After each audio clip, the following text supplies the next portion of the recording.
আসসালামু আলাইকুম everyone, this is your IELTS trainer Tajbul Hasan from IT language training centre. আশা করি সবাই ভালো আছেন। আজকে আমরা কথা বলবো আইএলটিএস স্পিকিং মডিউল 3 এর কিছু এফএকিউস বা ফ্রিকোয়েন্টলি আস্কড কোয়েশ্চেন্স নিয়ে।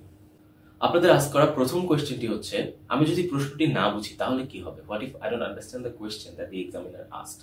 ওয়েল, এটার সলিউশনটা খুবই সিম্পল। আপনি যদি কোনো একটি প্রশ্ন না বুঝতে পারেন, you can simply ask the examiner to repeat the question. আপনি এক্সামিনারকে প্রশ্নটি রিপিট করতে বলতে পারেন। এবং অনেকে ভাবেন যে আমি যদি রিপিট করতে বলি তাহলে হয়তো আমার মার্ক কাটা যাবে, but it is absolutely not true. কারণ আপনাকে মনে রাখতে হবে, it is not a listening test, it is a speaking test. So অ্যাসেসমেন্টটা হবে আপনার স্পিকিং ক্যাপাবিলিটিস এর উপরে, আপনার লিসেনিং এর উপর নয়। কিন্তু তার মানে এই না যে আপনি এটার অপব্যবহার করবেন, আপনি একই প্রশ্ন বা বারবার রিপিট করতে বলবেন, বা একটা প্রশ্ন আপনি বুঝছেন না অথবা দুইটা তিনটা প্রশ্ন আপনি বুঝছেন না, আপনি বারবার রিপিট করতে বলছেন। That is not okay. আপনি যেটা করতে পারেন, আপনাকে যদি 5 থেকে 6টা কোয়েশ্চেন আস্ক করা হয়, হয়তো একটা দুইটা প্রশ্ন এরকম হবে যেটা আপনি বুঝতে পারছেন না। আপনি সিম্পলি বলতে পারেন, I didn't understand your question, could you please repeat it to me? Or আপনি যদি কোনো একটা পার্টিকুলার ওয়ার্ড না বুঝে থাকেন, যে I didn't understand this word in your question, could you please repeat it for me or make me understand. So these are the things you can do that will make your life a little bit easier. So the second most asked question is, do I have to answer every question? আমাকে কি প্রত্যেকটা প্রশ্নের উত্তর দিতে হবে? Well, the answer is yes. You must attempt every question. আপনি যদি প্রত্যেকটি প্রশ্নের উত্তর অ্যাটেম্পট না করেন বা প্রত্যেকটি প্রশ্নের উত্তর না দেন, যেই কোয়েশ্চেনটি আপনি স্কিপ করবেন সেটার জন্য আপনার মার্ক কাটা যাবে। পাশাপাশি এটা আপনার ইন্টারভিউটাকেও কিছুটা অকওয়ার্ড করে দিবে, যে আপনাকে একটি প্রশ্ন জিজ্ঞেস করা হচ্ছে, সেটা রিগার্ডে আপনি কিছুই বলছেন না, এবং এটা আপনাকে নার্ভাসও করে দিবে। সো এরকম যদি হয়, আসলে আমার তো আনসার করা উচিত, but for any reason, but for some reason unfortunately I don't understand the question at all, বা আমার ওই টপিকটা সম্পর্কে কোনো ধরনের আইডিয়াই নেই, তখন আমি কি করবো?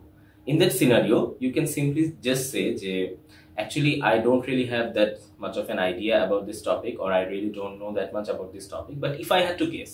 So এই ফ্রেজটা ইউজ করে আপনি কি করছেন? You are opening up yourself to the mistakes. কারণটা কি, কেন আমি এভাবে বললাম যে you are opening yourself up to the mistake? আপনি যখন এই ধরনের একটি ফ্রেজ বলবেন, এরপর আপনি যে কথাগুলো বলছেন, এক্সামিনার জানে যে আপনি পুরো কথাটাই বলছেন আপনার গেস থেকে। সো আপনি ওই টপিক রিলেটেড কারেক্টও বলতে পারেন, ভুলও বলতে পারেন, বাট যেটা হবে, আপনাকে যেটা খেয়াল রাখতে হবে, আপনি যে কথাটাই বলছেন আপনার গ্রামার ওকে কিনা, আপনার প্রনাউন্সিয়েশন ওকে কিনা, আপনার ভোকাবুলারিজ বা আপনি যে লেক্সিক্যাল রিসোর্স গুলো ইউজ করছেন সেগুলো ওকে কিনা, আপনাকে জাজ করা হবে তো সেটার উপরই। সো টপিকটা সম্পর্কে আপনি অ্যাকুরেট বলছেন কিনা, তখন এটার ইম্পর্টেন্ট থাকবে না। But only use this trick if you really cannot understand or really don't know anything about this topic. One of the most important or most frequently asked question is, what if I need more time to think about this question? আমার যদি একটা প্রশ্নের উত্তর চিন্তা করতে বেশি সময়ের দরকার হয়, সেক্ষেত্রে আমরা কি করব? Well, that too you can simply ask. আপনি বলতে পারেন যে, well, it's an interesting question, let me think about it for a moment. Well, that is difficult to answer, let me think about it.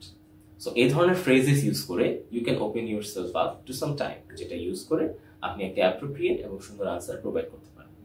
One of the major tips of getting a good score in IELTS Speaking Part 3 is you have to extend your answers, expand your answers. এখন প্রশ্নটি আসে সেখানে, আমি আমার আনসারগুলোকে কিভাবে expand করব বা extend করব? Well, there are a few things that you can do. First of all, you need to explain why. আপনি যে কোনো আনসারই করছেন, you have to make sure that you explain it properly. What is the logic behind your answer? ঠিক আছে, এখন আপনাকে যদি জিজ্ঞেস করা হয় যে, do you think children should be given cell phones or not?